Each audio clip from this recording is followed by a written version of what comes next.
Hello everyone! Just woke up, saw that a dev update dropped, figured we'd go over it, see what changes they've decided to make due to the feedback they got. Last week, the upcoming and transmission chapter hit the PTB. Since then, we've been watching very close to see what you have to say about it. While it's been a pleasure seeing so many people enjoying the new content, we also caught a few pain points which we plan to address before the chapter goes live on June 13th.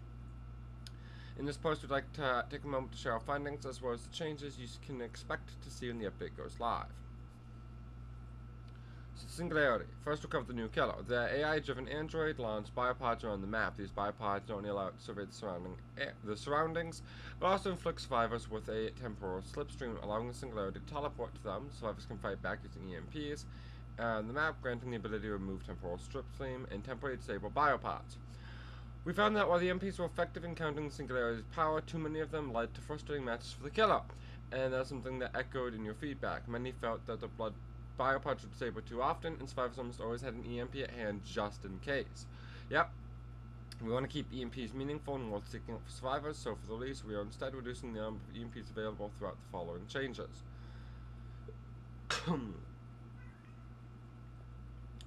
So decrease the number of cases to 5 instead of 7. It means 2 less cases, and it takes longer.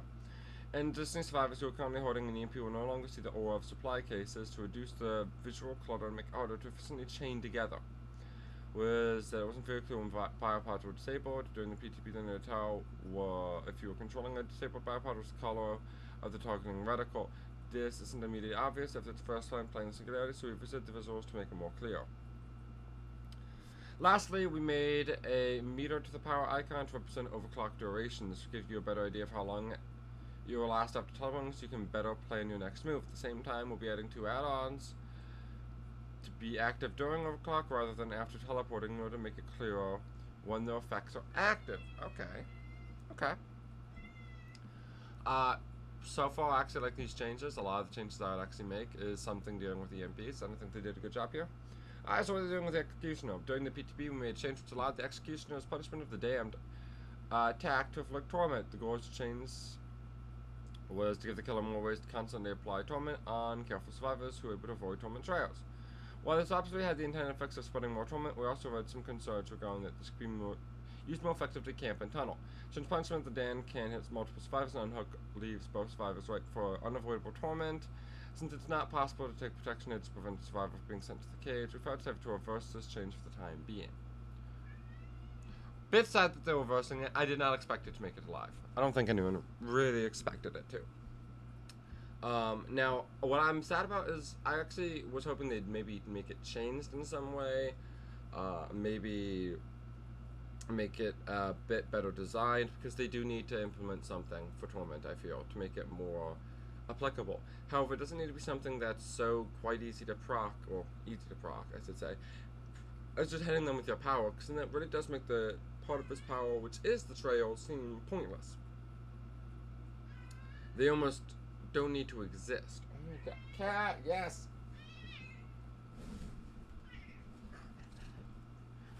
Like, it almost removes the point of the trails existing in the first place if it's just never needed, right? So I do want them to add something that makes it a bit more consistent for Pyramid Head, but yeah, I definitely don't think that was it, because it would be too easy to always be able to apply it to, tunnel someone out, camp and whatnot would not be quite as easy. I don't get the whole camping thing would be quite as easy.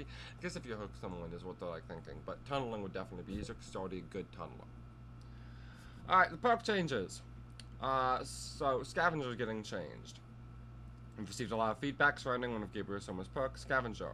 This allows you to press a toolbox, obtain great skill checks, and rummage through an open chest to find a guaranteed one. How powerful this effect can be when paired with a strong toolbox, doubling the value of an already strong item. More specifically, allows survivors to replenish their toolbox while continuing to work on a generator, unlike Built Last, which requires them to leave and hide in a locker. A few changes make it a less clear choice.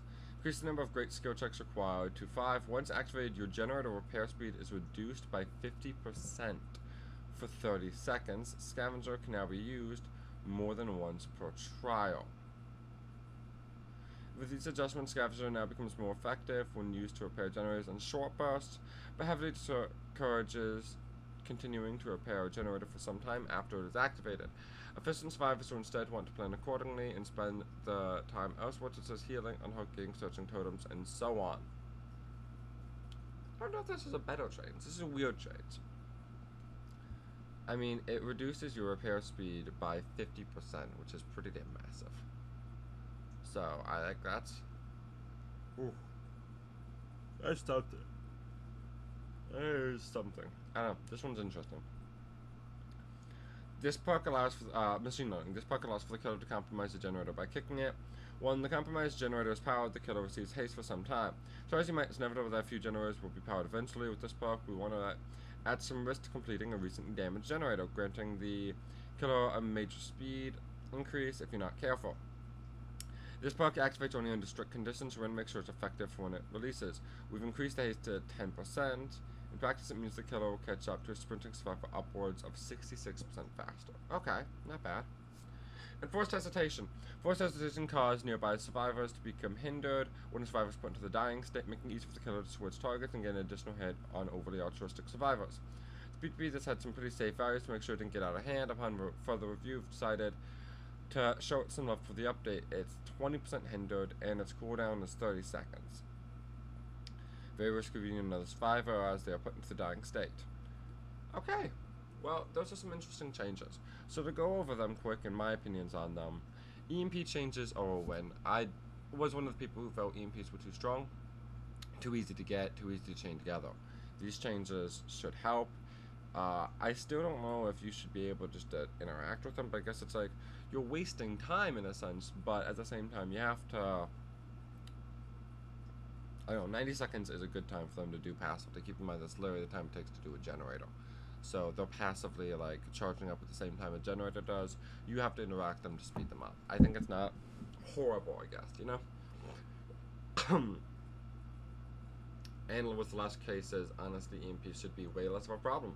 Especially with them not being able to see them and some better ways to tell that you have been EMP'd for newer people. That's great. Executioner change, at the end of the day, was some meaningless fluff. They added a change that was interesting and maybe not the greatest, and then immediately backpedaled on it, so nothing's really changed with him. I want to see them be able to do something that helps improve him, and they do understand maybe he needs changes. Maybe they'll think about just doing an add-on pass on him soon. Please, do an add-on pass in Pyramid Head. Please.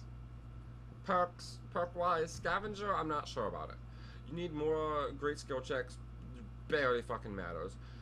Your gen repair speed getting knocked down is an interesting one. It means you don't want to just always charge this perk up. So maybe it'll incentivize you to, you know, not always utilize this perk that you have. But also meaning it can be used once per trial. I mean, I don't know. It's a weird change. It's made it now pretty not great if you don't have a good toolbox, basically. Unless you're just not using gens. For whatever reason. So, like, you hit that last skill check as the killer's coming to knock you off. It's like, great. Up, recharge. Once I hop back on that gen after this chase, I'll have a good generator toolbox for it. You know, could be good. But I don't even think this is... I don't know, this is such a weird change that specifically goes after it working with good toolboxes, meaning if you don't bring a good toolbox with this, the perk really falls off. Machine learning, an extra 3% haste, sure, you know, I don't feel like this is a perk that's really going to get used too much. It's definitely not going to be meta. I don't think any of the perks that they would attach to are going to be meta. Forced hesitation also getting changed, like, again, forced hesitation's not a great perk overall. Honestly, it's not, and I don't think it's even a healthy perk for the game. I'm gonna be honest. I don't think forced hesitation should be something that's in the game, because if they are intending this to be something that you are chaining together, getting, you know, multiple downs on survivors to snowball out on slugging killers, ooh, I don't know about that one, Chief. I don't know about that one. If you're really kind of bad. Like imagine this, right? You're on a generator with someone, a Michael comes over near you, right? You guys are both full health. He pops tier 3, instantly downs one of them. You weren't able to get away before you hit with that 20% haste. So now you're really slowed down, he easily catches up to you, downs you too. It can be very frustrating because it feels like, wow, I got screwed by my teammate, basically. But even then, it's not even your teammate's fault. It's just a perk, and it makes it feel very unfun that you just lose because of that perk, right? Like, I don't like the design of this perk. But otherwise, I can't really complain. I'm noting that there was no changes to build for this. I'm hoping that perk makes it the way it is to live, because I personally am very excited for the perk. But I do hope that they maybe change something about endurance stacking. Or not endurance stacking. I keep saying endurance stacking. I hope they haste stacking with it, because people have voted a kind of worry about it stacking with other hastes. And that can be a problem. So we just need to be sure that there's not like a shit ton of people able to really abuse the haste meta.